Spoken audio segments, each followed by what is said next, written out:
Hello and welcome back to the channel. Today, we'll continue with part 2 of Kizumonogatari, Neketsu Hen. It's time for Araragi to face off with the vampire hunters. Will he win? Keep watching to find out. Before we dive in, there are spoilers ahead, so viewers, beware. We pick up where we left off last time in part 1. Newborn vampire Araragi is tasked to retrieve Kiss Shot's lost limbs, and in exchange, she'll turn him into a human again. It's time for him to face off with the first vampire hunter, Dramaturgy. Araragi asks him to confirm something. If he wins the battle, he'll return Kiss Shot's right leg. Dramaturgy agrees on the condition that if he wins, Araragi will tell him where Kiss Shot currently is. With both of their wagers set, the deal is on and the two prepare to battle it out. But of course, we first cut back to a time before Araragi faces off with the vampire hunters. He flips through the pages of his new Introduction to Aikido book, as if trying to absorb the entire martial art in just one night. In a flashback conversation he had with Kiss Shot, she tells him that Dramaturgy is actually a vampire, and she deduces that it's because in her 500 years of existence, she's never seen a human that big. Araragi asks the obvious question. Why would a vampire specialize in vampire hunting? Kiss Shot tells him that kinslayer vampires are common. These vampires kill for reasons of revenge, an eye for an eye sort of thing. We cut back to Araragi flipping his Aikido book in a lonely walkway somewhere in the city. A girl's voice calls out his name, and Tsubasa appears before him. Tsubasa doesn't waste any time and starts teasing Araragi for their awkward encounter a couple of days before. A little hesitant to stay longer, Araragi tries to leave, but Tsubasa runs after him and asks him to talk a bit more.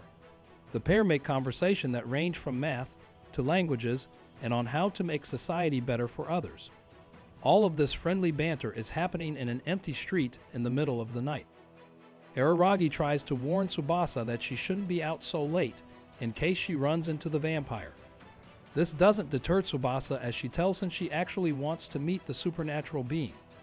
Though she doesn't show any sign that she knows Araragi is now a vampire, Tsubasa keeps that teasing lilt to her voice as she continues to chat with him underneath a street lamp. Still, Araragi tries to hide his new identity to Tsubasa, while the latter tells him that meeting a vampire seems to be a fantasy of hers. This, of course, makes Araragi implode as he yells out that she shouldn't take this as a joke. Bewildered at his outburst, she asks if she said something to offend him. Araragi coldly responds that she pisses him off, calls her condescending, and asks her to leave him alone. He deletes her number, and she finally runs away from her. As she leaves, Araragi tries consoling himself by saying she's one less weakness to deal with. Though obviously upset, he sets off to find Dramaturgy to fight him. The pair face off in what seems like an empty lot, while the rain pours dramatically around them. While Dramaturgy towers over him intimidatingly, Araragi shadowboxes and tries out a few of his new moves. Dramaturgy literally kicks Araragi's left arm off of his body, and Araragi instantly falls to the floor. Dramaturgy tries to finish him off with another move, but Araragi manages to run away. A chase ensues, but Dramaturgy quickly catches up to him, throwing him inside an empty room. Araragi runs away once more, and Dramaturgy just seems unamused with their cat and mouse chase. While hiding, a baby hand grows out of Araragi's missing limb. Araragi then faces off with Dramaturgy, meeting him in the middle of an empty hallway. Araragi smirks as he pulls on the baby hand until he reveals a fully grown arm in place of the limb he just lost. This is how Araragi discovers his new vampire power, quick regeneration. However, Dramaturgy seems unfazed as he chases Araragi to the roof. Araragi manages to catch Dramaturgy off guard with his super cool Aikido move, but it doesn't last long as the vampire hunter tears Araragi's arms with ease. Yelling for his life, Araragi backs away as Dramaturgy tries to cut off more of his limbs. Araragi buys just enough time to regenerate new arms and leaps off of the building. He lands on an empty baseball field and quickly grabs a couple of baseballs from a storage room. He starts practicing his throwing skills on Dramaturgy, who is quickly gaining momentum on him. Still, Araragi finds enough strength to throw a baseball hard enough on Dramaturgy's face that it actually draws blood as it hits him in the eye. Dramaturgy tries to stand, but as soon as he does, Araragi pitches more balls to his face. Araragi eventually grabs what looks to be a steamroller and runs to Dramaturgy. This makes Dramaturgy surrender and give back Kiss Shot's leg. For some reason, Tsubasa is also at the baseball field and asks Araragi what exactly happened after witnessing the tail end of his fight with Dramaturgy. Araragi ignores the question and instead just reminds her to leave him alone, but Tsubasa says she believes he's just lashing out and pushing her away. Araragi gets frustrated and finally tells her he was just after her body. He even goes to say that if she agrees to show her underwear, he'll reconsider being her friend. To his surprise, Tsubasa agrees and lifts up her skirt. She also one-ups him and asks if he wants her to lift her blouse too. Reeling from his degenerate fantasies, Araragi runs to stop Tsubasa and instead apologizes to her for being so cruel. Araragi brings the leg back to Kiss Shot and Ashino. Kiss Shot devours her own leg while Araragi and Ashino discuss the former's newfound vampire power. Ashino explains to him that the vampire hunters weren't really after Kiss Shot's limbs, but her powers as a vampire. Araragi asks if he can really turn human again, and Ashino reassures him that once he gains all of Kiss Shot's limbs, he will. The pair go back to see that Kiss Shot is now a preteen. Meanwhile, Araragi brings Tsubasa to meet a sleeping Kiss Shot, finally revealing to her that he's working for the 500-year-old vampire. Tsubasa wonders if it's her fault that he ran into her in the first place, since she's the one who told him about the whole rumor. After teasing each other for a bit, Araragi ultimately leaves to fight the next hunter, Episode.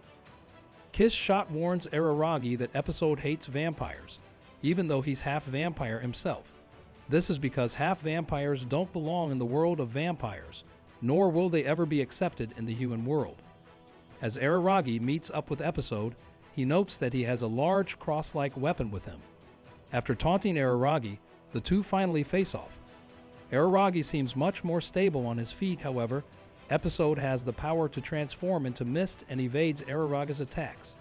Episode throws the cross, which hits Araragi square on the shoulder. The two continue fighting, with Episode throwing his cross like a boomerang and Araragi trying his best to avoid making contact with the large weapon. Tsubasa, again for some reason, appears on the battlefield and yells out words of encouragement to Araragi. However, Episode flings the cross in her direction and lands a hit on Tsubasa, disemboweling her. She dies with her guts strewn about, and of course, this angers Araragi. He leads Episode to the same baseball field and throws dirt to stop Episode from transforming into mist. He grabs Episode by the throat and strangles him, but before he can even kill Episode, Ashino stops him. Ashino then asks if Araragi is willing to pay 3 million more in order to save Tsubasa. Araragi agrees, and Ashino points out that he can use his own blood to help her. Once he's at her side, Araragi lets his own blood pour to Tsubasa's body, and in a matter of seconds, she gets healed. Meanwhile, Kiss Shot devours her limb, transforms into a young adult, and regains most of her immortality. Kiss Shot tells Araragi that the last vampire hunter, Guillotine Cutter, is a human priest. Araragi doubts his prowess as a hunter if he's only just a human, but Kiss Shot warns him not to underestimate Guillotine Cutter since he did take both of her arms and considers vampire hunting his destiny. Before he makes his way to the battleground, Araragi meets Tsubasa for a bit. Araragi calmly tells her to stop meeting with him since he doesn't want Tsubasa to get hurt anymore. Tsubasa stubbornly declines, but she does agree to stop coming with him during his fights. Before he leaves, Tsubasa takes off her underwear and gives it to Araragi, as a promise to meet up later, I guess. Ashino makes his way to the abandoned cram school and hurriedly tells Araragi that Guillotine Cutter has kidnapped Tsubasa, and says that as soon as the fight begins, Araragi should raise his hands and say, "I give up," and then he'll let Tsubasa go, and Araragi agrees. However, in a flashback, we see that Ashino had advised Araragi that in order to win against Guillotine Cutter, he must let go of his will to be human again, And so as soon as he raises his hands, his arms split into longer, branch-like pieces and crucifies Guillotine Cutter. Araragi succeeds in Seigen Tsubasa and retrieves Kiss Shot's last 2 limbs. And that ends part 2 of Kizumonogatari. Neketsu Hen? Stay tuned for the last part of the movie series to find out if Araragi turns into a human again. As always, if you liked this video, give it a thumbs up, leave a comment down below, and hit the subscribe button for updates on the channel.